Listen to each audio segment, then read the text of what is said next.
We're now live. Thank you, James. Well, good morning, everybody.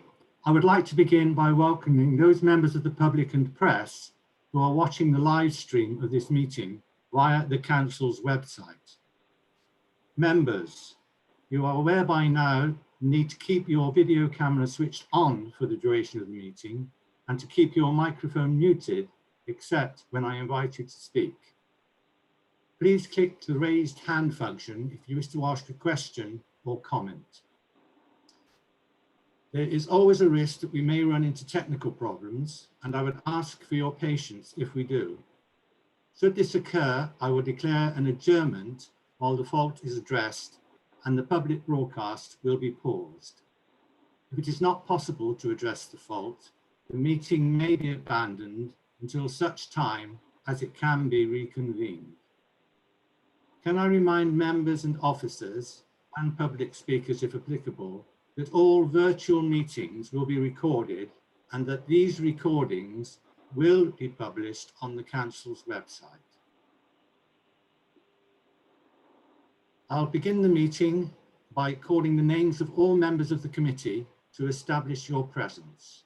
Please confirm when I call your name. Councillor Peter Downs. Present. Thank you. Councillor Ian Gardner. For those that haven't been informed, Ian is in another meeting at the moment and will be joining us later. Councillor Anne Hay. Present. Thank you, Anne. Councillor Mike Shellings. Hanging on. Thank you, Mike. Councillor David Seaton. Present. Thank you. Councillor Richard Robertson. Yeah, thank you. Mr. John Walker. He had a problem last time. I'll come back to John in due course. Mr. Matthew Pink.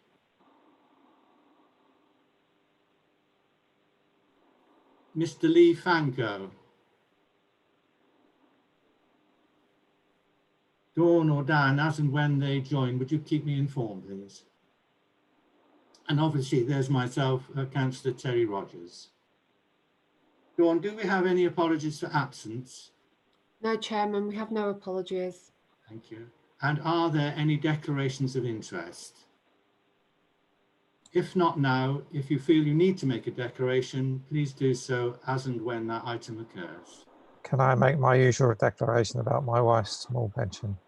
Certainly. Thanks very much, Richard. I'd like now to turn to the agenda. First of all, the agenda item 2, the public minutes of the Pension Fund Committee held on the 18th of June 2020. These can be found at pages 3 to 12 of your presentations.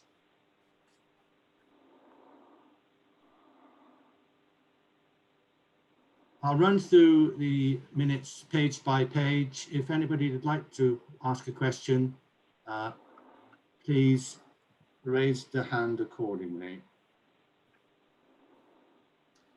Page 3. Page 4. Page 5. Mark, I have a question. At agenda item 187, the final paragraph, we were going to send Mr. Potter a written response. I assume that was done. I believe that was done through Dawn, wasn't it? Yeah, that was Yes. done. Thank you, Dawn. Page 6. Morning, Chairman. Morning, Ian. Sorry for being late, Chairman. I got your email this morning. Thank you very much. Page 7.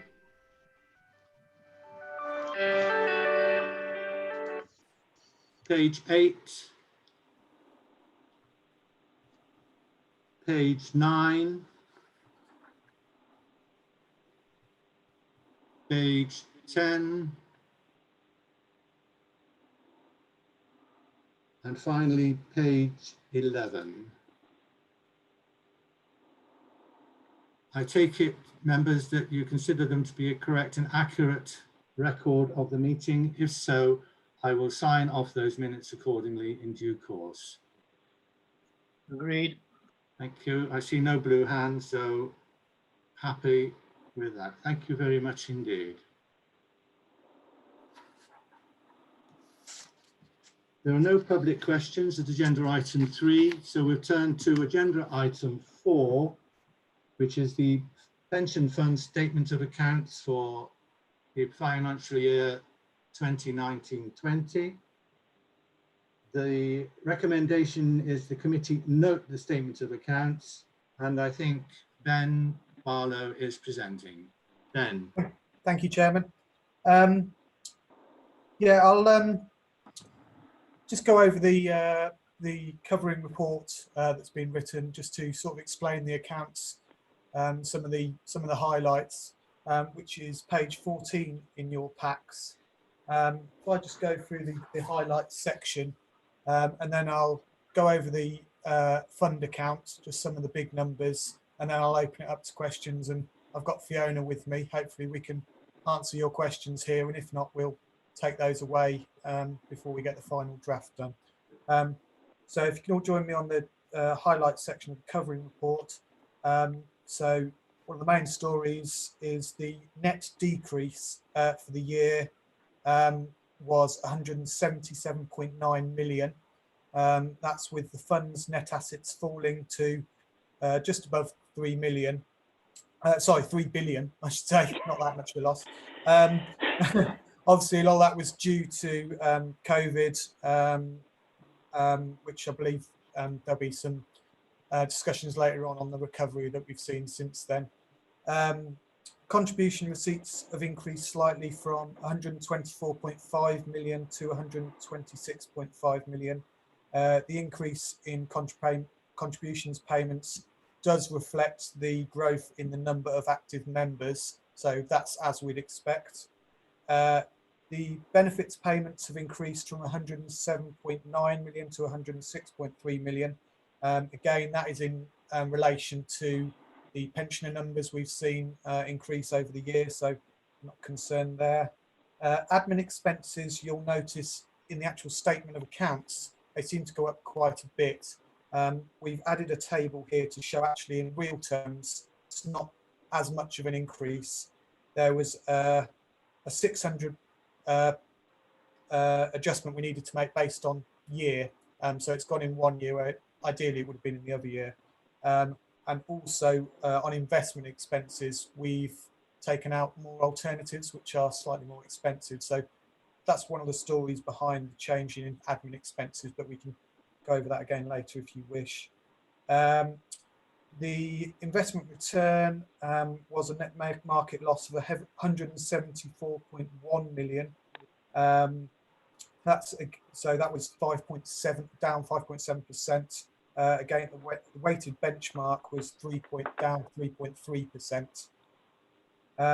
Investment income has decreased from 45.5 million to 34.4, mainly from equities and pooled investments. There's been a disinvestment in segregated equities in October 2019. I appreciate that's a bit of a whistle stop tour through it, but if we move on to the actual statement of accounts, and it's the first page in that report. I believe it's page 19 in your packs. So these are the headlines on the fund account. So you've got contributions there, you can see going up as we've discussed. Transfers in, I mean, that's a demand-led sort of action that we do throughout the year, so that's gone up slightly. Payments to benefits has gone up with membership, the pensioner numbers, like I've said. Payments to, that's gone down slightly, but again, that's demand-led. That depends on what happens during the year, really. There's the management expenses line I've mentioned.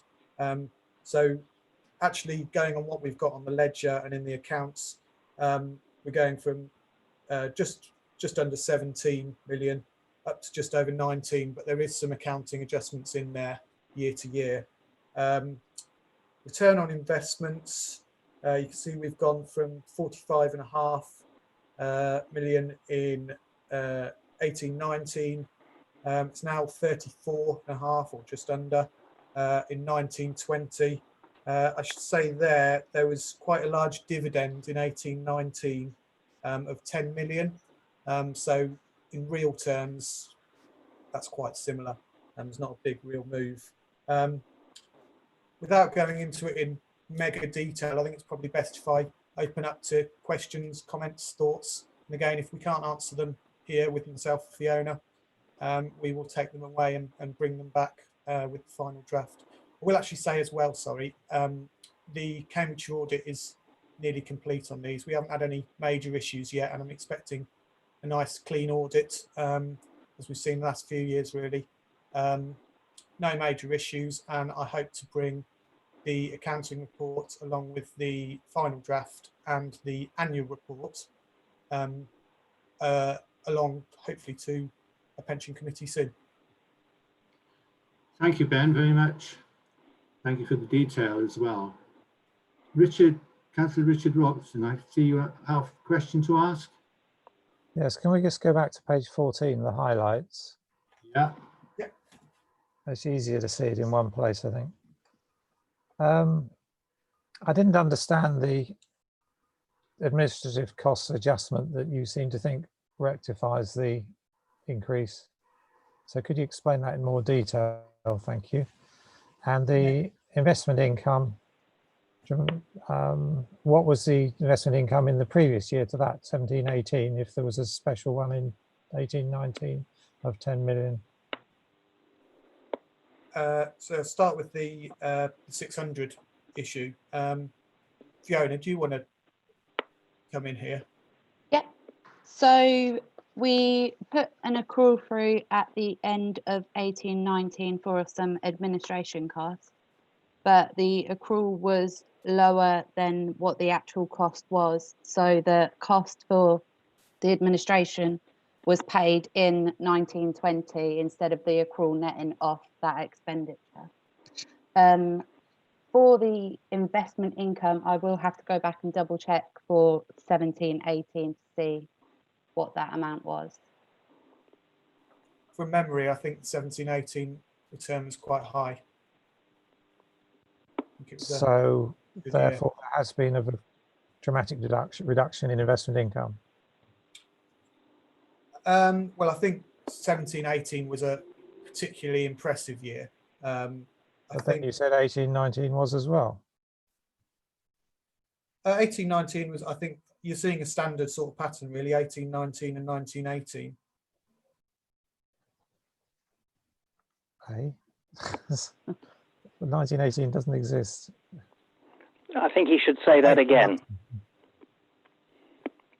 So I think 17-18 was a particularly impressive year on investment return, on investment income. Yeah, 18-19 we're seeing 45.5 million, and yeah, I've written 19-18 there, haven't I? Sorry, 19-20 is 34.4 million. Now, 40 in 18-19 there was it's J.O. Hambro paid a £10 million dividend, which has increased the 18-19 obviously by 10 million. So there is some correlation between 18-19 and 19-20, but obviously let's not forget the issues with COVID this year has had a major effect on income. I don't think they would have had any impact on last year's accounts. It was only a couple of weeks of COVID. Thank you. No, I think what you're saying is we've had impressive years for 2 years, and then we've had a fairly substantial reduction. Now, I appreciate overall these are not big figures really, but nevertheless, I don't think you're actually giving us a fair summary of it all. I can certainly ask our investments team to give some background to those numbers.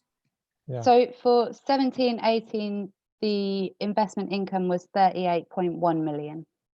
Yeah. So therefore, the 10 million was a very substantial, unusual event.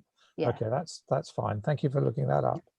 Okay. Going back to the admin costs, I still think what you're saying is that we've had additional costs over the 2 years, which we did not expect. And what was that cost? So they were the LGSS administration costs. Yeah, so what were they? Why was it such a substantial difference?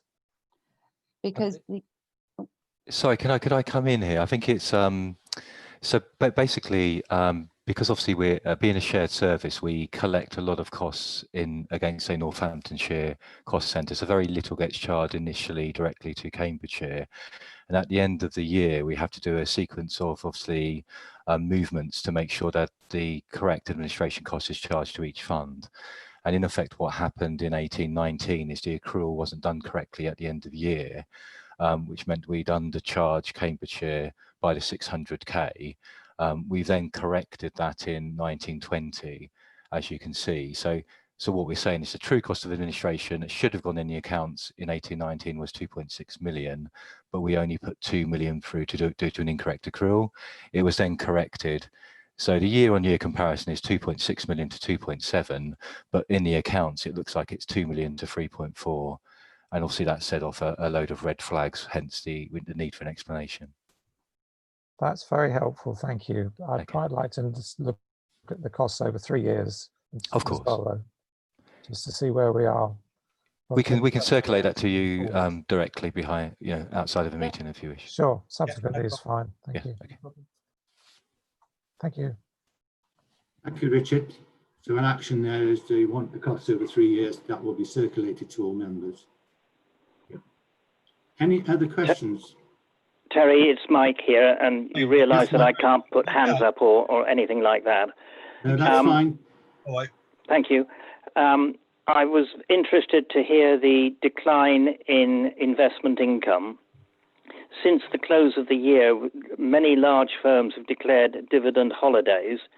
I wonder whether any thought has been given as to the likely investment income for this current year, and also the impact of any reduction on the probability of us going cash negative. Yep, so I say that. We have contacted quite a few investment managers to see if there would be any impact on the investment income and for 2021, and they have all come back saying they're expecting around a 20 to 40% decrease of income compared to last year. For the So that would be about 12 million. 12 million in the accounts. Yeah. Yes. 40% on 34. Yeah. So we will reflect that in reports in the future. For the becoming cash negative, we are still cash forecasting daily, and we haven't seen any impacts of becoming cash negative for the next year. Good. So that's most reassuring. Mike? Thank you, Terry. Thank you, Mike. Richard, I still see you've got your hand up. Are you another question? David, I think you have a question. Thank you, Chair. We've gone through a period where councils are really having to rationalise their operations. Now, I may have missed this in Ben's introduction, but the number of employees in the scheme has gone up something like 1,500. So in simple terms, that sounds like we're employing 1,500 people more at a time when councils are trying to become more efficient and employ less. Is there a specific reason for that big increase? I mean, that's a 5% increase in employees. Thank you, David. Who's going to answer that, please? Probably start. I'll come. Sorry, well, Ben, if you've got, I'm happy to say a few words. I don't think I'll be able to give you the direct reason, because it's something which has over many years, the membership numbers, despite decreases in in councils, it's not really just the last couple of years. It's been a long-term trend, hasn't it? So the pension scheme has held up. Obviously there's there's been initiatives to make it more affordable to try to keep people in, like the 50/50 scheme, which hasn't had a huge take up but has had some take up. But auto enrolment has obviously done a lot to bring people back in. You know, there's always, with something like that, there's an inertia. So you're auto enrolled. Some people who have, you know, perhaps if they had to opt in wouldn't be in the scheme, you just remain in. So generally there's been a stickiness around the pension scheme. It's also, remember, not full-time equivalents. There's a lot more part-time workers, people with multiple jobs. They would count more than once in those numbers. So I think it's a number of things that kind of feed into it, which make it more complex than you'd first think. But I agree that it is quite pleasing how the membership numbers have held up. Yeah, I was just going to say it's a pattern we see year on year, this increase on active members. And I think auto enrolment, like Mark said, is a key issue, as well as these multiple jobs people have. So maybe in the current climate, people are reducing hours, but it wouldn't necessarily show that on the number here. The other thing, I guess, is the just the perception of the scheme as a benefit is probably at its highest now compared to, you know, a decade ago. So it's seen as a very valuable benefit, and it's drilled into people that it's worth being in. Terry, if I may. Hold on one mic, David. I'd probably be interested in picking this up separately, Mark. Now, it would be interesting to know how many employees could be in the scheme against that figure. Could I ask one other question, Chair? And I'm happy to take that away outside of this meeting, Mark. Mm-hmm. Is there anything in the pension fund accounts that Mr. Whitby feels he should draw our attention to? Anything that we should brought your attention to would have been brought out in this report. I mean, obviously, when I read through the things that stuck out, in particular, was around the admin costs. So that was the key thing that immediately struck my attention. And nothing else. Okay, thank you very much. Thank you, David. Mike Shellings, when you're ready, please. Thank you, Terry. I'm always fuddled as to whether or not these accounts deal with Cambridgeshire County Council on its own, or whether it deals with a myriad of other small employers, many of whom are ex-county council employees. It would be interesting for me to know how many employers we have in the scheme compared with this time last year. Have we got that number, Ben or Mark? Well, that's the thing in the annual report that we'll weekly produce after the accounts. I'd hope to put to a pension committee soon, and that's got some more detail around the employee numbers, and some of those trends. Mike, your answer is it'll be done at the next meeting. Is that all right? I shall sit here as a monument to patience. Thank you very much. David, I still see your hand is still up. Have you still got another question? Oh, apologies, Chair. That's all right. Richard, your hand has appeared again. I presume that's another question. Yes, thank you. On page 21, we've got some figures of employees of the scheme. And I can see the county council's employees in the scheme have risen by 7%. And their number of pensioners has also risen. So there must have been a substantial number of additional county council employees added during the year net. I'm a bit puzzled by that. As the question that's just been asked about the number of employers, I think it would be useful if this was included in this table in future years. And I'd also like to see the breakdown analysis of the number of employers which are other councils as opposed to businesses. This is all very useful information so we know what's going on. Yeah. So Sorry, perhaps we could have that added in future. We could certainly add something else in there to give a bit more detail, but again, they're the sort of details that would be in the annual report. Yes, sorry, on the notes to the accounts, number 1, it does say number of employers with active members. So I appreciate that's only with active members, is 197 compared to 254 the previous year. I mean, obviously the format of this aspect of the accounts is SIPFA dictates to a certain extent the format it is in. Obviously, there is also the report which is supplementary to it, which when they're published together gives gives the full picture. Remembering that these go in the council accounts themselves, whereas we can publish the report and this separately as a whole. Chair, may I just confirm that what I think I've just heard, which is that the number of employers over the year came down by 60, which I find barely creditable. Fiona, I think that was due to a lot of multi-academy trust aggregation. Is that correct? Yeah, that is correct. Yeah, so whilst we record academies separately on our system, they are technically, a multi-academy trust is technically a single employer. And so when there is that kind of aggregation, it does move the numbers around. Understood. Thank you. It's a trick of the hand, Mike, again. Any further questions? Well, the recommendation is to note the statement of accounts of the pension fund for the financial year 2019-20. Are we happy, members, to note? I don't see any blue hands coming up, so I take that as read.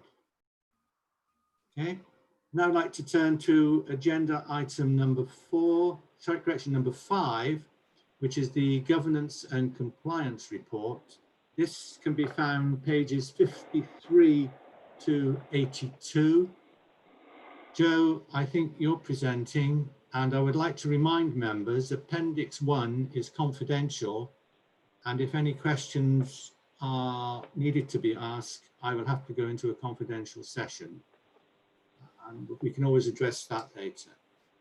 John, I see you've just joined us. Welcome. John Walker. Sorry, Terry, could you just clarify which appendix is confidential? I'm told Appendix 1 is confidential. I have to check just to make sure on that one. Yep, that's right, Terry. It is Appendix 1 is confidential on agenda item number 5. Okay. So this is the governance and compliance report. It's quite on the large side this time because we haven't presented this report to you since the meeting in December because the March meeting was postponed due to the coronavirus.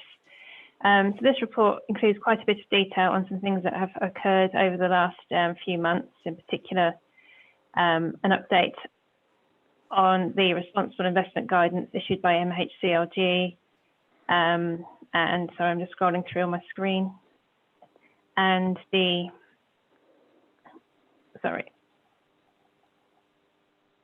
Supreme Court decision on LGPS investment guidance. What I would like to bring to your attention is in section 6.2 of this report, which is the Macleod update. And in the last week, exactly a week ago today, actually, the consultation that we've been waiting for from MHCLG has been issued. And this consultation is a 69-page document, with my camera here, which I haven't had a chance to read yet, so I've been on leave. But this is what we've been waiting for to be able to deal with the remedy that will now deal with the inconsistencies with the age discrimination that the Macleod case was brought about. So what we have here is we have 12 weeks to respond to the consultation to give our views on the proposed remedy. It's a very complicated consultation response and quite technical in places. So we will be looking at that over the next couple of months. What we will do, we won't have a meeting before the consultation response is due to be submitted to the CMHCLG. So we will be sending our response round to you for your approval prior to the closing date of the consultation. I'll stop there at that point. Has anybody got any questions on Macleod or want me to go into any further detail on it? Yes. Any specific thing there, Terry? Councillor Jevons? Yes. In the event that this goes through, and there's every expectation it will, the records of how many of our 70, 80,000 pensioners will need to be consulted and adjusted? Yes. To the nearest million? Sorry, we will have to look at an awful lot of membership records to see if people have been affected by the underpin, which will involve an awful lot of work. At this stage, we're not clear on how much manual work that involves or how much work that can be done by our software suppliers. Software suppliers have been involved with this. I would say there's been some reports in the press that may not bear true in terms of how much the pension schemes will be costing pension schemes to apply this remedy.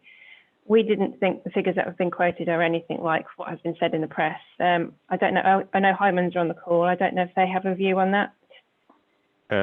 Yes, if I can comment, Mr. Chairman. It's Douglas Green, one of your actuaries from Hyman's Robertson here. The figure you're most likely to have seen in the press is a figure of 17 billion, which is the government actuary's assessment relating to the unfunded schemes. So that's like teachers, NHS, civil servants. Okay, it does not include the local government pension scheme. The LGPS cost of remedy, GAD had estimated as 2.5 billion.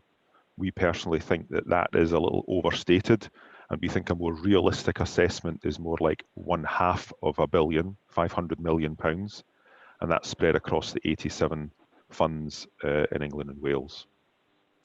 The main issue for the fund is that the impact will not be felt evenly across all your employers. So we imagine that this will have a pretty minor impact on the likes of councils. So the average impact might be of the order of 0.2%, 0.3% of pay. But there are some employers, such as academies and leisure centres, who have more active members, who have younger members. They might see a bigger impact, closer to maybe 1% of pay. So we'll need to wait for the proposals to be finalised, and we can be crunching some numbers. For the avoidance of doubt, we would not be looking for contributions to be amended before the next valuation for most employers. We'll be covering this a bit more in the session that we have later on in this meeting. Hope that's helpful. Excellent, thank you. I should also say in the last week, it's also been, because of this consultation that's come out, the government MHCLG have announced that they're restarting the cost cap mechanism, looking at the cost of the scheme, because the last time it was evaluated, it was coming under the 19.5% or less than, well, 19.5% plus or minus 2% that the scheme can cost. It was coming below that threshold. So that was put on pause because of the Macleod issue. But now we have this consultation and a remedy and a way forward. That cost cap mechanism is going to start again, which could also see us looking at benefits being readjusted to keep the scheme cost in line with that stated in the Public Services Pensions Act 2013. So whilst we'll have Macleod to deal with and the remedy, we will also have potentially changes in scheme benefits because of the cost cap mechanism. So there's potentially going to be quite a lot of work and a lot of change to the scheme over the next couple of years, which will need to be resourced and managed appropriately, particularly if there are time limits imposed on us by which members should be remedied. So there's some things to be aware of that are coming up on the horizon, but are very new news. So it's only been out in the last couple of days or so. Just to finish off this report. Sorry, if I may, just before you leave that, can you cope with existing staff, or will you need an increase in employment, albeit temporary? Difficult one to answer because we don't really know the scale yet. Certainly, we are quite dependent on our software suppliers being able to do the identify the members affected. I'm happy to just add a word there, Joe. Because I think we have done some really high level analysis of the numbers in scope, haven't we, as well? And that's quite significant in terms of, if you look an active member of broadly 27,000, we think about 8,000 people could be in scope in terms of Macleod. So Joe's absolutely right. If everything was automated, it would require very little extra resource, but we suspect that won't be the case. So we will be refining that resource requirement. It could be quite significant for a short duration if it's really tricky to automate a lot of this. But every fund in the country will be in the same position, broadly speaking. So we're well aware that there's a real resource headache down the line on this. Thank you. Thank you, Mark. Mike, when you want to speak, I get a yellow square around you, so I know you want to come in, so not to worry about coming in. I'd like to welcome John Walker and Lee Pankow to the meeting. Lee, I think you have a question. Yes, thank you, Chair. It's just item 6.2.9. It mentions that with the teacher and police pension schemes, members have been targeted by companies charging a fee to submit a claim on their behalf. I just wondered, is there anything we can do to publicise the fact that members won't need to do anything, that this process will be done automatically and they'll be advised about it?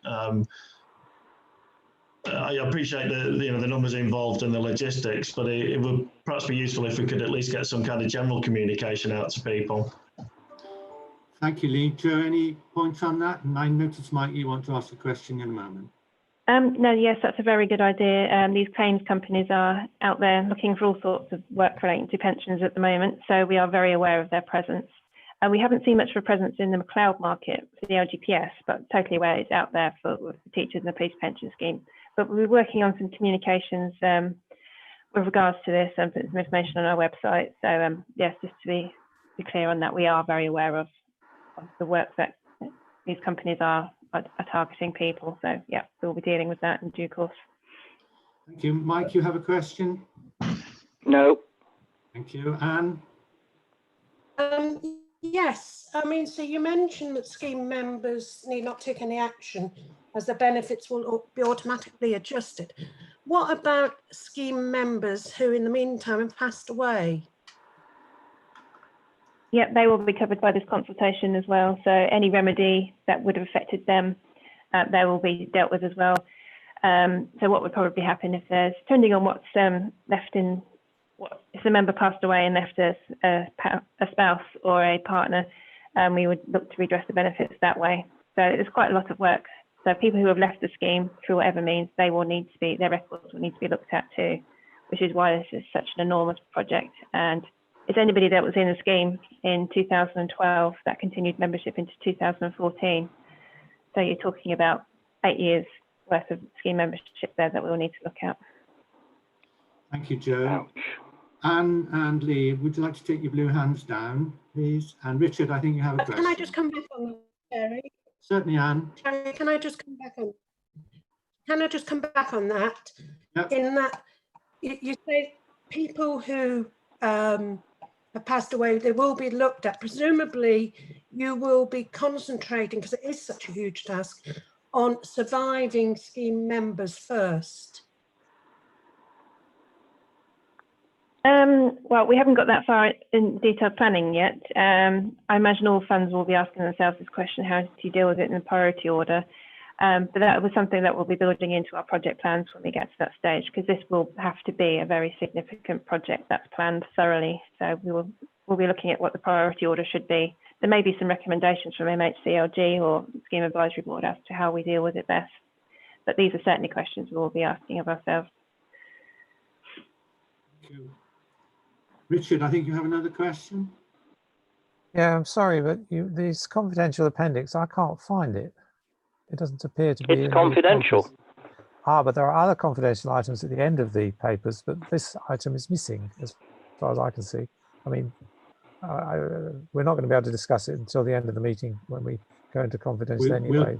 Can we address this when we go into confidential session, and then we can see if we can find it for you, Richard, if we may? Yeah, I have another point. on one of the pages, it talks about restricting the amount of money available for training of trustees. I'm just wondering, in the scheme of things, is that really necessary to put a caveat on it like that? Could we have a page and a paragraph number, please? I know, I wish I had hard copy papers, but I'm just trying to find it. I've gone back too far now. Oh, here it is. I Page can answer that 59. question. Page 59. Please. We've had that disclaimer in there for a number of years now.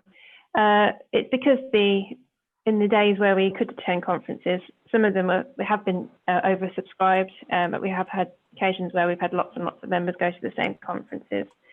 So we do try and limit the expenditure on that where we can. So it's not that we're trying to deprive people of training, it's just being sensible with the budget that we have and making sure that the right people attend the right conferences. Yeah. Mikey, you have a question? I have no question at this stage, Terry. Thank you. You just keep flashing at me. I can't get over that. David, you have a question? I'm slightly bothered about Thank you. being accused of flashing. David, go ahead, please. Thank you, Chair. I have two questions. One is about Section 9 on skills and knowledge opportunities. Clearly, some of us were due to retire as councillors last May, but due to circumstances are continuing for another year. I have to admit, from a personal perspective, I was taking a fairly relaxed view towards skills and knowledge training because I was due to leave. Is there any hiatus in that need due to COVID, or do I now need to catch up with it? That's one question. And if I ask the second at the same time, in the risk log, there is no mention of COVID as a specific risk. Is that something that should be added? Thank you, Chair. Mark, I think I'll turn to you to answer those questions, please. Yes, so the second one first. So we created a separate COVID risk log, which was brought to the last committee. So rather than trying to shoehorn it into all of the risks, we actually created an entirely separate log, which the committee had a look at. I'm not sure if you had sight of that, Councillor Seaton.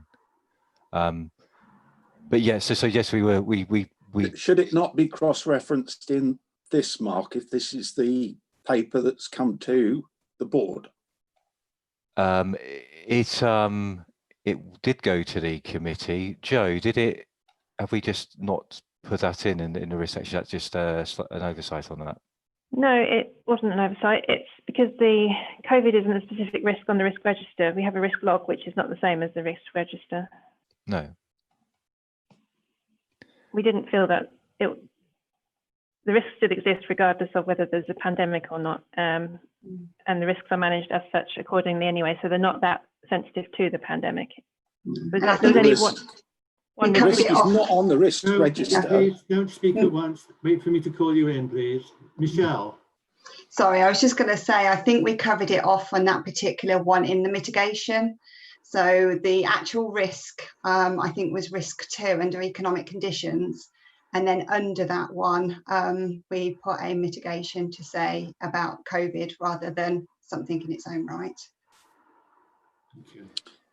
Okay, thank you, Michelle. I just see risk 2 is failure to respond to changes in economic conditions. I would have thought COVID would be a much broader issue than that. But okay, I accept that. Thank you.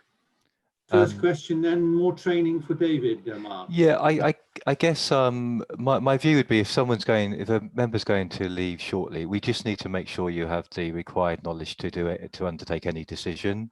So, for example, obviously we were looking at responsible investment, and we delivered some training the other day in order for the members to be able to complete the survey, etc. So I think we just need to look very carefully, and certainly if any member ever feels that they don't have the knowledge to make a decision, then just raise that. I mean, obviously the general program of the full gamut of training tends to be about an 18-month rolling program in any case. So it's quite a lengthy one, but an experienced member already clearly has the basics. If they needed a refresher in a certain area, then we will try to have sight of that when it's needed and deliver it. But I'm not expecting you to suddenly start attending X virtual conferences just to get a few credits. Okay, thank you. That's reassuring. Richard, I see your hand is again. Is that another question? So was that for me? Yes, it was. Yeah, I only heard the end of that. Okay, we were promised a review of training and training credits some time ago, and I haven't seen it yet. When are we going to get that? I can answer that. So we're waiting for SIPFA Skills and SIPFA to issue their SIPFA Skills and Knowledge requirements for pension committee members. That has been delayed due to COVID. What I would also say is that training is falling out of the good governance review is intended to be a requirement for the pension committee as well as the LPB, because in the past the pension committee hasn't had the same level of training requirements as the local pension board. But falling out of the good governance review, that will be equalised so that all members will be required to have the same level of training, and we'll review the policy once all of those items are in place.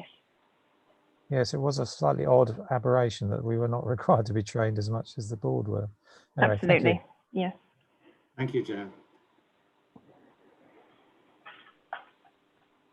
Well, I don't see any more questions. Joe, anything more to say on your report that you'd like to say? I think Councillor Walker, John Walker's looking to raise a question, I think, Chairman. He's got his John, physical hand up, yeah. John, yes, please, when you're ready. Thank you, Chairman. I'm sorry I was late joining. It's technical problems at this end. And I'm sorry if this has already been covered, but if there are going to be individual consequences of this Macleod review, are LGSS planning to notify individually any LGS members of any changes that may affect their pension rights? Absolutely, we would have to under disclosure regulations. So yes, we would be. Thank you. Thank you, John. Going back to the report then, Joe, any further comments you'd like to raise on your report? Just the training schedule. We're still, at the moment, we're largely covered on that report, only the virtual conferences that we know to be taking place.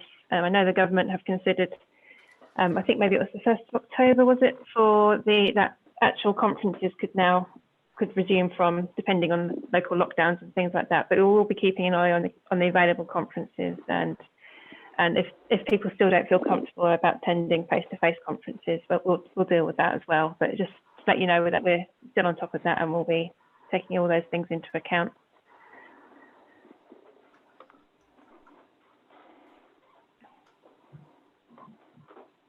Sorry, I'm just getting my computers up and working again.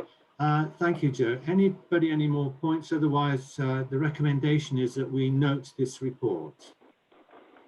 As members, are we content? Thank you very much indeed. I'd like to turn to the next agenda item, which is agenda item number 6, Administration and Performance Report. This can be found at pages 83 to 100. Joe, I think you're in the seat again, in the hot seat again. And I have here that an appendix might be confidential. I think that's the one that deals with people who don't pay. Yes, that's Appendix 3. Okay, so this is the admin report. Again, we haven't presented this report to you since December, so it covers a larger number of months than normal. What we have here is, to start with in section 2, is the variances against the forecast of investments and administration expenses up to June, up to the last possible date that we could provide for this report. Section 3 is the key performance indicators for the work that the fund undertakes for casework. That's in Appendix 2, and if I'll get to that at the end, but from what overall, considering that period covers the point where we went into lockdown and the start of working from home, I think you'll find that the key performance indicators are quite impressive. Shows that we've continued to work at the same volume and same pace as we were prior to lockdown. So that's really good to note. With regards to the receipt of employee and employer contributions, again, that refers to Appendix 3. Again, given that covers the period of lockdown as well, we've been receiving payments and the schedules at the same rate as we were previously. Still not 100%, but it's not far off. So that's also good news. Sorry, Appendix 4 is the private appendix on that one. Then Section 5 is the breaches of the law. This is a section that we bring to you to detail where areas of administration haven't gone as they should in accordance with the regulations of the scheme. So what we're reporting to you here is a number of what we have deemed as officers non-material breaches of the law. So pieces of administration work that haven't been carried out within the time period that they should have done. I should say that this is our interpretation, that we consider them of non-material worthiness to report to the pensions regulator. As members of the board and committee, you and any external advisors for that matter, you have the option and you're within your rights to take a different view and report it to the pensions regulator should you wish to or feel that it's necessary to. That's covered in our reporting breaches of the law to the pensions regulator policy that was agreed by the committee. So there's a number of breaches there that have all been rectified since. So we feel that they're okay and they're not ongoing issues. Moving on, internal dispute resolution procedure. Here we report to you the number of cases that we have ongoing for the Cambridgeshire Pension Fund up until the end of May 2020. As you can see, there's only 3, which is good. Most of which were sort of completed in January. We just got 1 ongoing one, which I will mention in a bit of detail. This is where somebody has transferred out to another pension scheme and have since regretted that decision because that other pension scheme hasn't performed as well and they feel that they were not given enough information not to transfer out in the first place. We're getting increasing number of inquiries regarding this, as referred to earlier on, with regards to claim companies getting in touch with members and taking large fees from them if they're successful in reinstating their benefits into our scheme, back into our scheme. So a bit of a concerning area, a bit of a growth area as well. We're certainly feeling it between Cambridgeshire and Northamptonshire. So you might see in the future that we report more of these to you because we do try to push these cases through the IDRP route because it gives a more formal platform to addressing the concerns and the disputes, particularly if they go to the pensions ombudsman for a final decision. So that's something to be aware of. The data improvement plan, as you're aware, we're still dealing with the resolution of unprocessed leaver records. That's continuing well. The contracted out liabilities rectification project, that's been going on for a number of years. Unfortunately, it's still going on. But we have now received the final files of data that allow us to move on to the final stages of this project, which we hope to start in the autumn. And I'll be able to bring some more numbers to you, perhaps in the October meeting, to see what the scale of the rectification will actually be for the Cambridgeshire Pension Fund. Here we have a number of, in Section 8, what normally comes as a separate report, which is the employers' emissions and cessations that have taken place in the Cambridgeshire Pension Fund over the last period. And that's the end of the report. So happy to talk about any of the appendices which aren't private or any of the detail in the report further. Thank you, Joe. Any questions, please? I don't have any hands at the moment.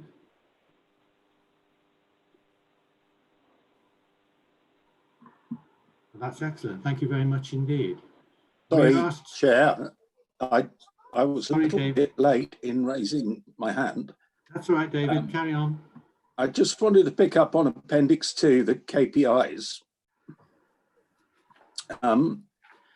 And Joe said they were very good, and certainly I'd agree, overall they're very good for May. Can I just understand green and amber? I look at some of these ambers, and for example, on the very first one, notify leavers of deferred benefit entitlement. When I look at February, 55%, do we ever have any reds?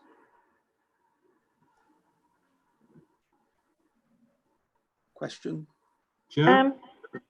I don't think we've ever reported a red to you so far.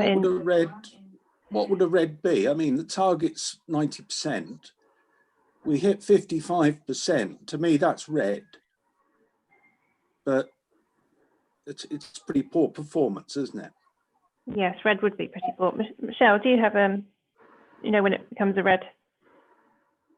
I don't. I'd have to check with one of our colleagues, but I believe it's all to do with the difference between a statutory deadline being missed, which would be a red, and an SLA target being missed.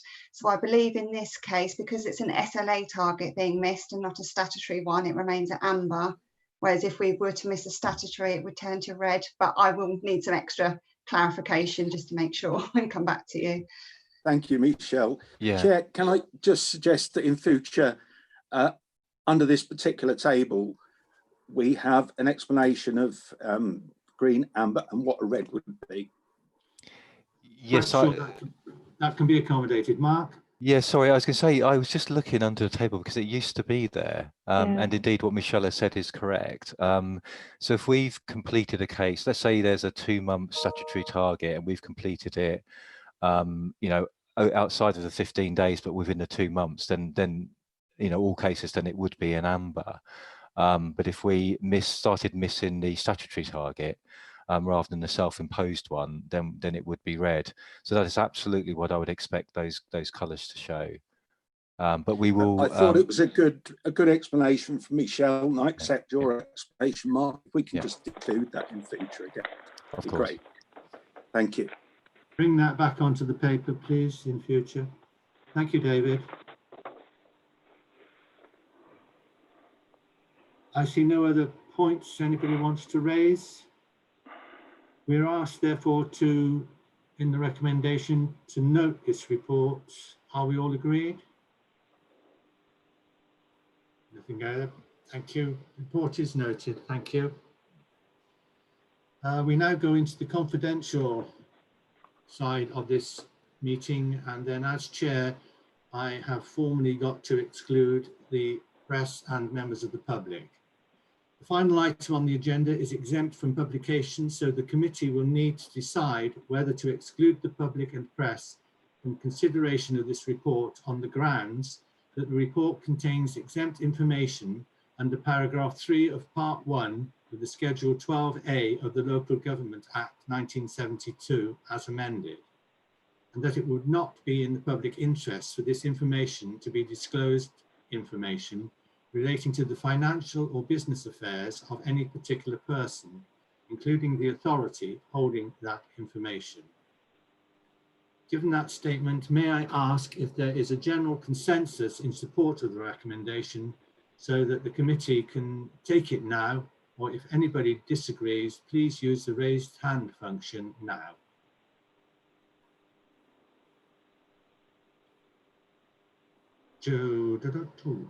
Thank you. Chairman.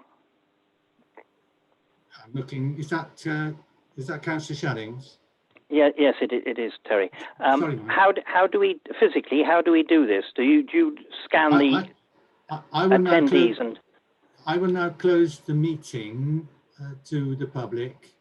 The democratic officers will do what they have to do as regards making sure nobody else is in attendance except us members.